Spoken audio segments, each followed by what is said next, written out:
Abli na para sa publiko ang agricultural product display nga gi-feature sa pagsaulog sa Farmers and Fisherfolks Month karong bulan sa Mayo. Dinhigitanyag ang mga presko nga gulay, prutas, ingon man mga produkto nga ginama sa mga asosasyon sa mga mag-uuma sa syudad sa Kidapawan nga mapalit lamang sa barato nga presyo. Dungan sab nga giablihan ang kapihan sa Kidapawan kung asa gitanyag ang nagkadaiyang klases sa kape gikan sa mga inadong establishmento sa syudad. Mamahimong bisitahon ng mga display gikan alas 8 sa buntag hangtod alas 7 sa gabi nga nahimutang sa City Fruits Stalls and Pasalubong Center ug sa Mega Tent City Pavilion. Ang pagsaulog sa Farmers and Fisherfolks Month sandig sa Presidential Proclamation No. 33 niadtong 1989 nga gipalig-on pinasikad Special Order No. 257 Series of 2023 nga nagmando sa tanang lokal nga panggamhanan sa pagsaulog niini.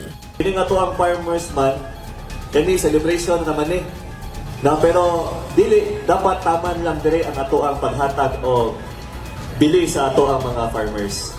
Entire year 24/7 dapat ang lokal nga panggamahanan buhatag og importansya, assistance, hinabang sa ato ang mga farmers. Daghan pang mga nakalinyadang aktibidad ang giandam sa LGU Kidapawan para sa tibuok ka bulan nga selebrasyon. Dai sa Libong, Newsline Philippines, Province of Cotabato. Stay safe!